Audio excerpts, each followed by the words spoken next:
We're going to give everyone just a minute or so to join. Welcome in.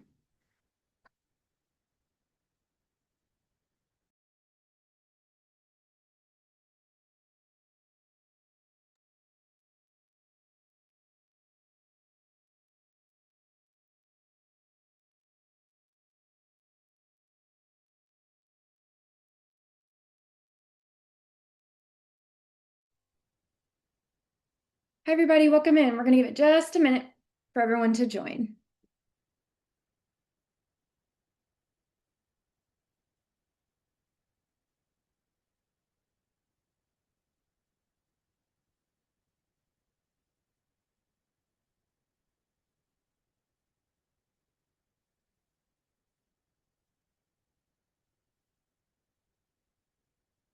All right, it's a minute afterwards, so we're going to go ahead and get started. I'm Kimberly McGillen, CASP's membership manager for those of you who don't know me. Um, and I'm here, so excited to have Gryd Consulting here today for our Meet a Business Affiliate webinar. Before we get started, I did want to give a quick reminder for those of you who may not be familiar with our affiliate program. CASP has several different types of affiliates, and the business program affiliate is open to firms and vendors that provide services to you guys, the CASP membership. In order to become a CASP business affiliate, organizations must, one, provide services to a current member, two, provide a letter of recommendation from that member, and three, they're subject to review by the membership at large. So, while these organizations aren't direct providers themselves, they are an important part of the CASP community, and they bring in expertise and help connect you guys with tools and services that support your organization. So a couple of housekeeping notes. We are recording this session so you can revisit or share with your colleagues, and this will live on the directory listing for Gryd Consulting after this is over. I'll follow up after this call with contact information and any materials that Razy would like to share. And if you have any questions, I will make everybody an attendee of this meeting, so you're welcome to raise your hand or speak up. Thank you, guys. Over to you. Thank you, Kimberly, and thank you everyone for joining. Such a pleasure to be a CASP business affiliate and so much of a pleasure to meet all of the attendees virtually, because I find that such a passion to service the ABA community, different organizations. Everyone is servicing clients well and meeting their needs and providing quality care. I'd love to just give you a little bit of an insight of what I do and how my service can be a benefit to different ABA organizations. And in general, for those of you that do have the category of compliance that I offer, it's more of a housekeeping for you to see, do you have this in place? And if you do, can you refine it to really ultimately better your services to the providers that your direct service staff, and just being a quality provider and servicing and providing quality support. So thank you. I'm going to share my screen. Okay, so let's go ahead and get started. Do you guys see my screen? Yes. Okay, I just don't know why it's not in slideshow. Okay, so let me give you a little bit of a background of who I am and what I do. So I'm Razy Israelov. I'm a BCBA. I'm also licensed in the state of New York. I've been also providing direct services to clients in my career. I have a master's in special education, so I really got it, insight of what client care is all about, what children with developmental disabilities are, how to best service them. And what I started approximately 6-7 years ago is a quality assurance and compliance service. Now, what I've seen over the years in my career was there was a lot of vague requirements in regards to quality assurance and compliance. And what happened was there were a lot of ABA organizations, different companies, whether they're startup, small businesses, multi-state organizations, that really struggled to determine what is quality, how does documentation support the services that we're providing. And with ABA being very new when it comes to insurance-funded ABA, payers themselves weren't clear with what insurance, what they want as an insurance payer to approve, what they want, how documentation should look like. And thank goodness to CASP that there was some standardized process happening over time. But back in the day when there was just lack of clarity. What I've done was developed different policies and procedures, documentation, support to help those EBA organizations that really want to do well to their clients, but are really struggling to figure out how to create systems, documentation, different elements to support them. And what I'm going to do today is give you a little bit of insight as to why quality assurance is so important, why having compliance is super important, and how to build and strengthen the quality of your documentation, which ultimately helps strengthen your support with clients. Because when you have good documentation, likely it's going to be aligned with consistent and clear service delivery, which will then, as a business owner, help you scale and reduce risk over time. Now, what we've seen in today's industries, for those of you that are in states that have extreme payer scrutiny, or for those of you that are just starting out, there's a lot of challenges with today's industry. And because we have the challenges when it comes to what insurance payers are looking for, what does quality assurance really look like? How do we develop compliance systems? There's so many regulatory requirements, whether it's the BACB has requirements, whether it's the payer, whether it's the state, and just general industry expectations. And it's just important to understand that these challenges do exist. They're real. And we want to make sure, how do we strengthen our systems to support the challenges today? Some examples of different challenges for those of you that just want to raise your hand and shout out potential challenges that you may experience. There's definitely increased payer scrutiny. Now, I know there's a lot of, I hate to say it, but bad publicity out there saying that ABA is just a money-making machine, misuse of funds, and which may result then in payer scrutinizing. That doesn't necessarily mean that ABA organizations are doing something wrong. On the contrary, I've seen in my career so much good that's going on, and so much proper support, proper care. But knowing that there is payer scrutiny in today's landscape, it's important to know that this challenge exists, and ever more so to create a stronger system to support that. Also, the documentation expectations are rising. As I said a couple of years ago when I just started out, I was just analyzing as many handbooks as possible to just find something concrete that I can share with the ABA organizations out there to really help and guide them what those documentation expectations are. Whether it's the diagnosis, what does that autism diagnosis or related diagnosis needs to look like? Whether it's certain criteria that they have to look at, whether it's certain training that when it comes to staff, what do you need to train your RBTs? What do you need to train your BCBs on? Now things have shifted. We definitely see much more expectations. So whereas the handbook previously said about billing procedures or just general do this, and it was very vague, it definitely has changed, and we see much more specific expectations when it comes to the documentation quality, what it needs to look like, very specific. And of course, it's going to be varied depending on your payer, depending on your state, and hopefully not contradictory to you. Then the next thing that what I've seen in terms of your challenges potentially can be those staff and training pressures.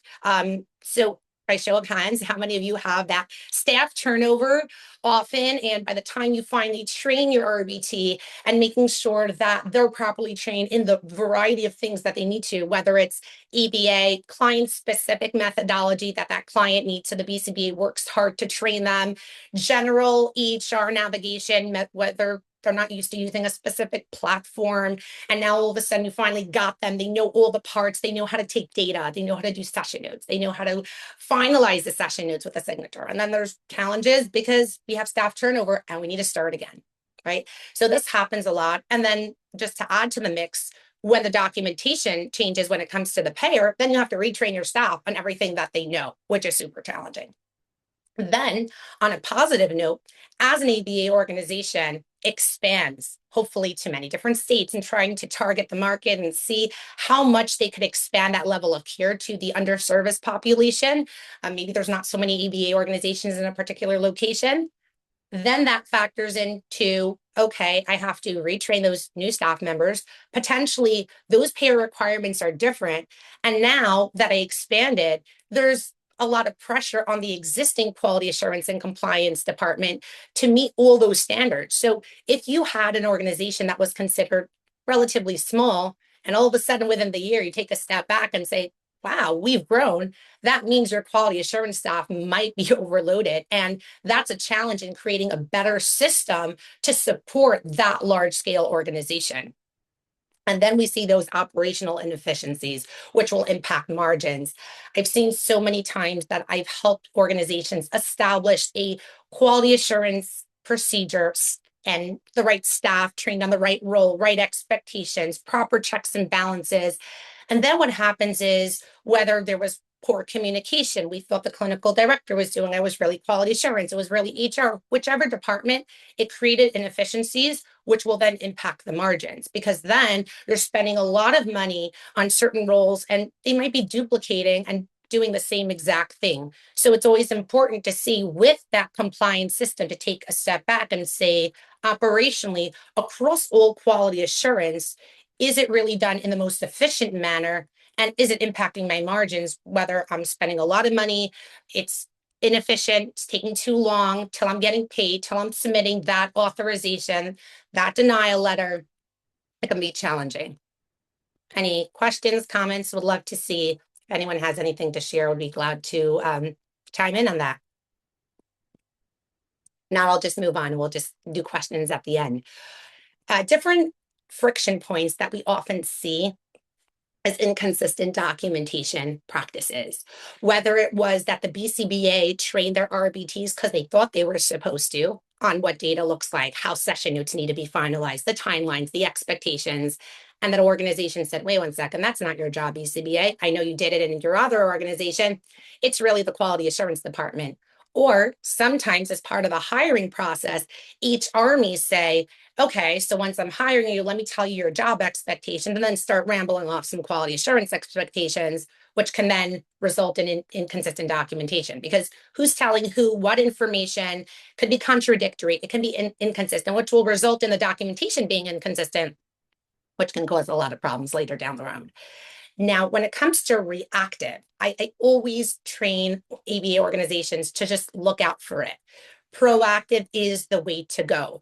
Being reactive, whether it's a response to a denial or to an audit, is way more challenging. If you're coming, to a peer review or an appeal, or you're having a response to an audit, and you haven't had proper systems, you haven't had proper documentation, it's going to be much more challenging to reconcile, to remediate, and explain to the payer what went wrong and what you plan to fix. We need to be as proactive as possible, whether it's setting up your documentation, setting up your quality assurance system, creating an escalation process. And a lot of questions that I sometimes get is, well, if the insurance payer approved it by the authorization, I submitted my treatment plan, it got approved. Can they come back later? Not possible. We did that. I've seen it countless times. So it's something that you want to be clear, not just rely on the BCBA in itself to submit that report, or whether you have a third party biller or whoever's taking care of that submission, and then just hope down the road or have the BCBs look over those RBT session notes, making sure it's in compliance. Be proactive, know your expectations, know your procedures. So when there is an audit, I don't say if anymore, I say when there's an audit, when there's a denial, you'll be that educated consumer. You're not going to be reactive. You have a clear protocol. You know exactly what you were doing within your organization. And then you can even be more proactive if, let's say, the payer changed something or something new has shifted. The final thing that I've seen with ABA startups would be those leadership bottlenecks. And the reason why I'm pointing it out in startups, it could be mid-sized companies as well. I deal with all sizes. But I've seen this a lot with startups. And the reason why is when it comes to leadership, when a company is small, it's usually one person wearing many hats. They may be the clinical director, they may be the state director, the BCBA liaison, they may be that leadership, that clinical leadership. And that business owner, who's also the head of operations, who's also in charge of fiscal, who's also in charge of HR, will also be wearing many hats. And then what happens is, as the company grows, they may not be properly giving over their hat. And there may be leadership bottlenecks and someone's controlling. And that can impact a lot of times quality assurance, because we thought the clinical director was supposed to review notes. We thought that HR, the business owner, was supposed to handle escalated concerns. And when no one's owning it, and there's one person supposedly having control, it's going to affect the system of quality assurance and compliance. Then moving on to unclear workflows. We can have amazing trainings, amazing criteria that we're looking at when it comes to reviewing documentation and clear expectations. But what happens when you have a workflow concern? So for example, you have an assessment. There's clear expectations that there needs to be a certain amount of components done as part of the assessment process. The report needs to be completed with certain sections. But who's the one reviewing? Who's the one escalating it if there was unclear documentation? Let's say the BCB submitted it and there were issues and there were concerns that have to be addressed. What happens if the BCB is overloaded and took on too many cases and didn't have time to do that assessment, and kind of pushing it off until the point comes that it's at the end of the authorization and nothing was done, right? So the workflow is very important. I always tell ABA organizations, when you create a workflow, always factor in what happens if not. Because if you don't have that workflow, as if what happens if they don't submit? What happens if they submit late? What happens if they submit with concerns? What happens if insurance denies? Whatever it is, what happens if they use all the hours for assessment and they don't have any left over? And then they didn't complete all components of the report that is required by insurance. So all these areas are going to be important to develop your workflows to ensure success. Because if you don't have a clear workflow and you just have hypothetical criteria or a hypothetical policy and not in practice, it's going to create concerns with implementation, which will then impact quality assurance. And then the final thing is, as businesses grow, that's scalable oversight. When you create a system for the now without factoring in what's going to happen in the future, then what you're doing is potentially having to reanalyze this QA system every couple of months. If you create a system that has the potential for scalability, you already know, okay, when I go to this amount of clients or this amount of staff or this amount of locations or this amount of pairs, this is what I need to do. And when you're creating that system, thinking ahead is going to be very important to allow for effective quality assurance systems. Any questions, comments on this? Love to hear feedback if you like. Otherwise, we'll move right on. Okay.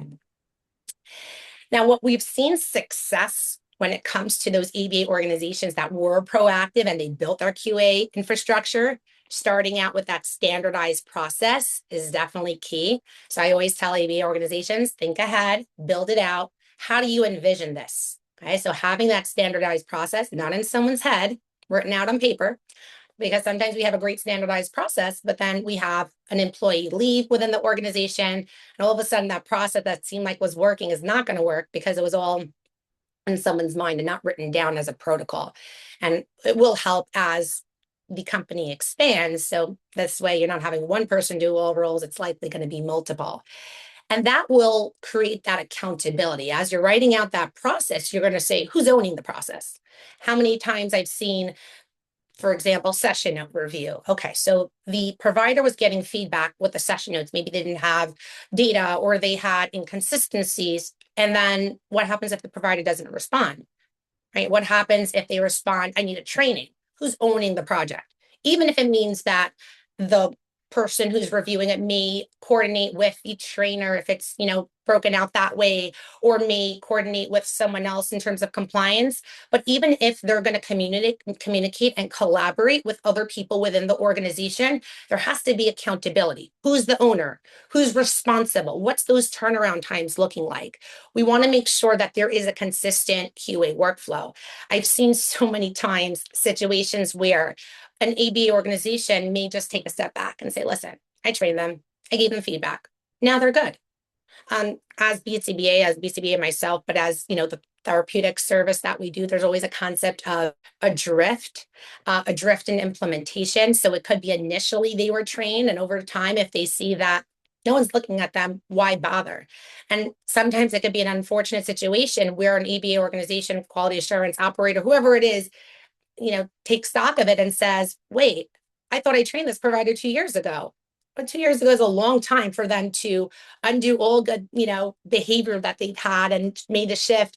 Even if it's inadvertently, it could be that they really had good intentions, but they forgot. So retraining, re-review is super important. Even if initially they did, well in whatever pre-training you gave them, and when they, you reviewed for the first time, they were doing well. Consistent quality assurance workflows are important. Re-review, maintenance is the key, and efficient staff workflows. You want to make sure not only you have accountability for the staff member that's doing that quality assurance review, that it's efficient. There shouldn't be I said, he said, she said. Sometimes the person that's reviewing may not have high level clinical expertise, and they have a checklist and they're looking at basic things, but there are certain elements that could be subjective in nature. So then what happens is they ask a higher level clinical, whether it's clinical director, clinical QA employee, whoever it is, those questions that could be subjective in nature, because we don't want to go ahead and give feedback to an RBT or a BCBA when in essence, it wasn't even their fault. It was something that could be subjective in nature. But then what happens is when that staff member circles back to another high level staff member and then goes back and forth, that's a lot of inefficiencies. So you want to just make sure with that staff, there's a clear workflow, who's going to be owning it, how that workflow is going to progress. Not that the RBT is going or BCBA is going to get multiple emails from multiple admin people within the organization that are doing quality assurance and compliance. It should be streamlined, it should be efficient, it should be easy, which will then lead to proactive compliance readiness. The more you have a process, the more you have a system, you have the right people who are implementing the system, you could be ready proactively for when that audit hits, whether it's a state audit, an insurance audit, small claims, prepayment, postpayment, whatever it is. You have a compliance system, you're ready for it, you're prepared. I always tell this to quality assurance staff members that are being trained by ABA organizations, don't be scared. If you know that you have good infrastructure, you have a good quality assurance system, payers may scrutinize, but as a high performing quality assurance system, you know how to respond. And payers are not always in this intent, a malicious intent, they're here to catch you. No, they're here to scrutinize, rightfully so. They're reimbursing for the service. As a quality assurance staff, if you're ready, you're also ready to respond. And it's not a bad thing. So at Gryd Consulting, I'll just give you a little bit of a background of what we do and what areas of support we do. And again, for those of you that don't have a quality assurance department within your organization, definitely something to consider. For those of you that do have one, take stock of what you have, what you're missing, what potentially you can refine to improve your process. So the core areas of support that we provide is documentation systems. So we would have a look at the current templates of an organization, whether it's the initial treatment plan, reassessment, session notes. We would look to make sure it's efficient for the providers, given their EHR, because sometimes there are ways to make it more efficient, easier to use, depending on the platforms. And we work with many different platforms such as Central Reach and Rethink and Motivity, Hip Health, many. I'm probably not naming all of the ones that we're in contact with. At Passage Health is another one on a day-to-day. So we do work a lot with EHR. Knowing the EHR functionality is also important, because you can have a great template, but if it's not, and for those of you that are using electronic, for those of you that are using paper data, it's great to do that, but I'm assuming most of you are shifting to that electronic platform. And it's very important to make sure that functionality works.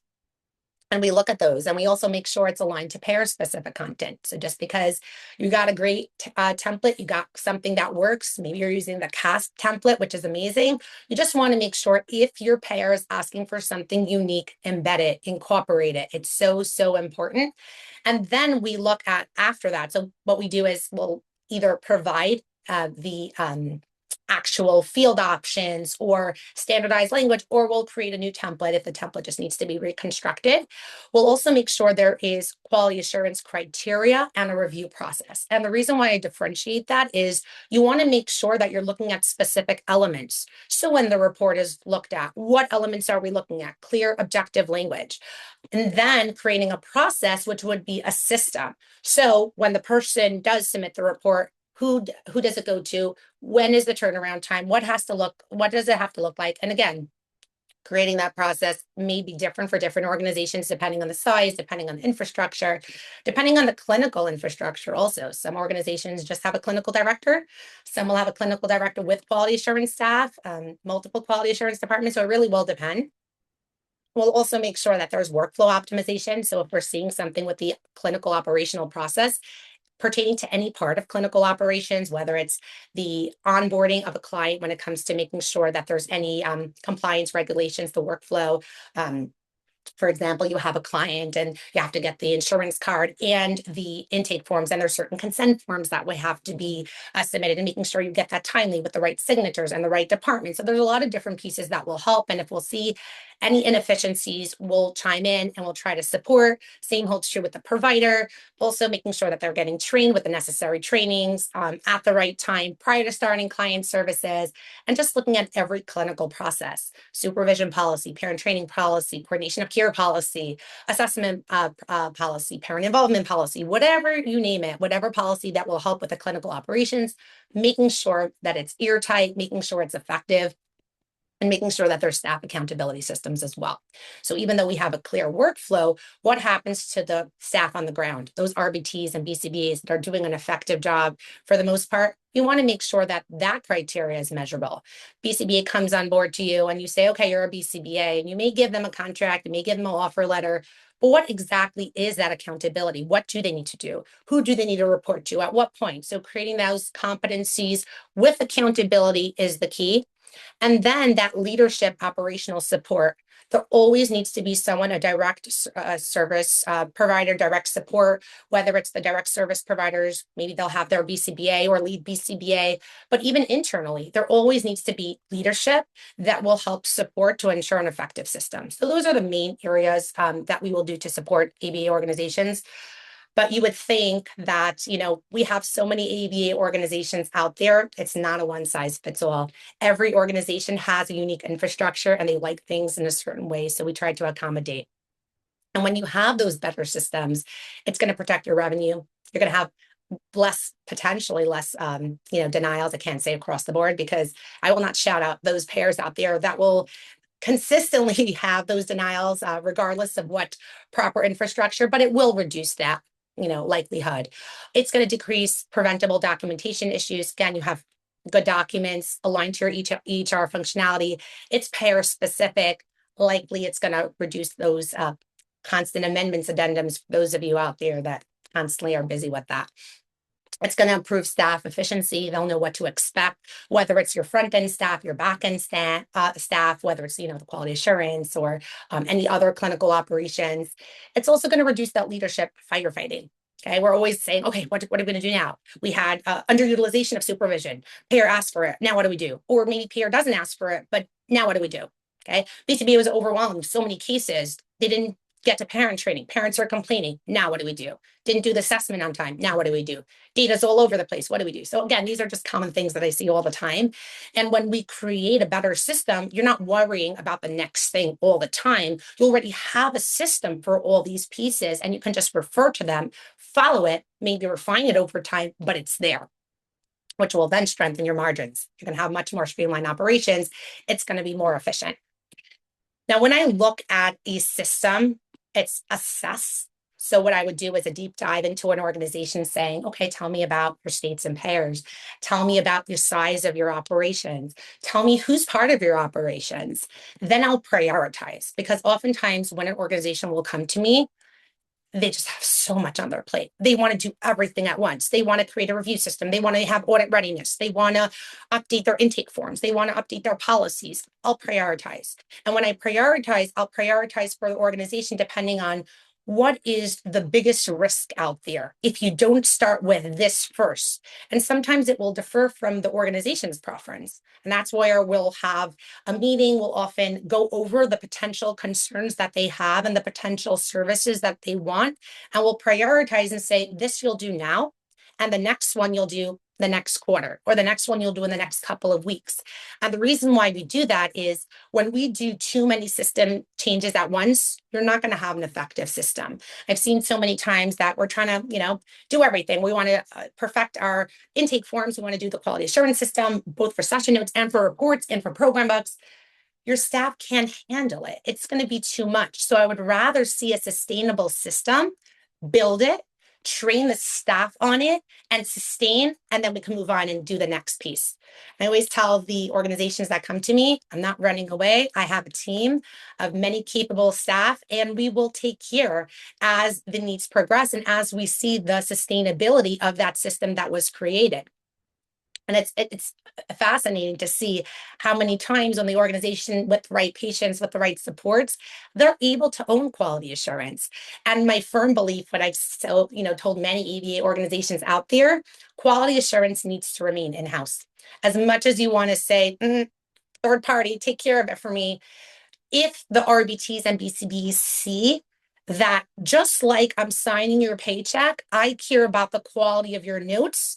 And just like I care about the quality of your notes, that may impact me assigning you more clients and more cases in the future and impact your raise or whatever it is, they're more likely to comply. So it may be easy for me to say, yeah, we'll take care of it for you. We'll give you feedback, but it's not going to be that ownership. So definitely, even though it's something that may be aversive to many ABA organizations out there, and you don't have to raise your hand, all of you, it probably is. But at the end of the day, it's going to be more effective. And at the end of the day, the providers will feel more appreciative because it's going to be supportive. It's going to be in-house and they see the struggles. I know a lot of RBTs and BCBAs will say, I'm not a paper BCBA. I can't handle it. It's too much documentation, too much review, but you're supportive of them. It's that culture of this is something we need to do to support quality care and we're going to do it well.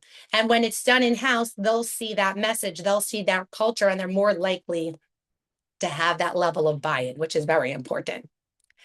Now, what makes Gryd Consulting different? So there may be many different ABA compliance agencies out there. Probably there are. What we do is ABA specific expertise. We know how ABA services need to be rendered. We know the payer specifications. We know how that workflow looks like. I myself am a BCBA. I have people on my team that are BCBAs. So we know that it's not only about compliance regulations, it's just knowing the clients, knowing how services exist, know how services are meant to progress, and seeing that bigger picture and seeing what clients are supposed to look like, how ABA services are supposed to be rendered, that's the key. Understanding the payer realities, been in that landscape for a while, see the industry change. Kind of the way that I see this with a lot of ABA organizations, I tell them, if they'll ask me, okay, so which state has the least requirements? I said, don't ask that question. Know that if this payer is going to do it, likely that payer is going to do it, and that payer is going to do it. And I've seen that trend. And a lot of times there's going to be ABA organizations out there that will say, okay, tell me the common issues that are going on. Tell me the common audit concerns, because likely if we're going to see that universal concern or we're seeing it across multiple payers, we're likely going to see it on our next payer. And I've seen that. So usually I'll say, okay, this quarter they're worrying about timely signatures. The next quarter they're going to worry about that. We've seen those trends. We're able to document, analyze, and we do have people from our team that are constantly reviewing payer handbooks. I know I've been in contact with Kimberly at some points when I said, I'm stuck, I can't find the handbook. Sometimes the handbook doesn't exist. And sometimes the handbook does exist, but it's just, a challenge to get it. But in either case, our clients are oftentimes super helpful in getting it. If we can't find it, we probably find it 95% of the time amongst the different documentation and different parts on their website that could just be a little bit of a navigation maze, but we get it and we try to interpret it. Oftentimes the payer realities are not as concrete as we'd like them to do. They're often vague, and knowing how to interpret it and knowing how to interpret it that it will apply to a quality assurance system is the key. So just the statement can result in several documentation fixes across different payer specific notes. It can result in a whole system change. It can result in a lot of different things. And then understanding how operational bottlenecks work. I've seen so many organizations be that mom and pop and then graduate to a multi-state organization, and seeing what different challenges were presented over time and what different, clinical operation challenges, general operation. And if it's something that I can handle, I have a whole bunch of vendors that service the EB industry. And I always say, if I can't do it, I know someone that does. And oftentimes it's the case. So just knowing that there are operational bottlenecks, knowing that there are inefficiencies, and whether I can support with it, whether it's in my scope or whether I can refer out. And then the hands-on practical support. We're not here to say, this is the rule and this is what you got to do. We're here to strategize. We're solution oriented. We understand that there is so many different factors that really creates that sustainable ABA organization. Very many times it's like, okay, you're telling me this, but if you tell me this requirement, I'm not going to have BCBs tomorrow. We understand that. We're going to try to create that balance of making sure that the BCBs do have buy-in, but yes, abiding to payer requirements. I always tell the ABA organization, you tell me the level of risk you feel comfortable with. Up to a point, there are different areas that we can kind of say, okay, for this, it works, for this, not. If you're okay with that risk, obviously nothing that would be against payer requirements, but things that may be vague and may be challenging, we can work it through. And the goal is to have that sustainable solution, not something that works for now. And then you're going to come back to me 3 months and saying, you said it for this circumstance, but what about the other circumstance? It's all across the board. Our goal is, I always say our goal is not to need me, even though the industry changes over time. But I definitely see that organizations that set themselves upright, and really try to develop an in-house protocol and infrastructure are coming just for maintenance and just for touch-ups versus coming and constantly asking for a whole rebuilding of a system, essentially. And just to conclude, and thank you so much for all of you that are present, just to conclude, as an ABA compliance and quality assurance consulting firm, our goal is to create those systems, not so much saying we do quality assurance, we create a quality assurance system to create strong organizations. Because if you as an ABA organization have that strong ABA and compliance infrastructure, it's going to reduce risk, it's going to improve consistency, it's going to protect your margins, it's going to support your growth wherever you want need to go, and it's going to strengthen your leadership confidence. So your back end team are going to be confident in creating those quality assurance systems. They're not going to feel like they're a little bit stuck in a wall and saying no one listens to me. No, it's just one department within your organization, just like there's the fiscal department and the quality assurance department and the HR department, just one of the departments. It's going to bring confidence and they're going to be excited to do their role. Thank you so much for everyone. If anyone has any questions, I'm going to share my website, which I do have. Is that okay, Kimberly? I'll just share it in the chat of what we do. We do have a chat bot in our website. You can always ask any questions you have and just have a lot of information. If you want, there is an email address on our website, which then we can give you a brochure with much more specific information. So when a company reaches out and has questions about what we offer, we typically will do a deep dive, a 1-hour consult. But even on just on a basic level, seeing our brochures, seeing what services we offer for different size organizations, we're very much into giving what you need and not just saying, okay, you need everything. We listen to you, we hear you out, and our goal is to really improve that quality assurance and compliance. So thank you. Anyone has any questions? I do see familiar faces, so hi. For those of you that are clients of mine, thank you.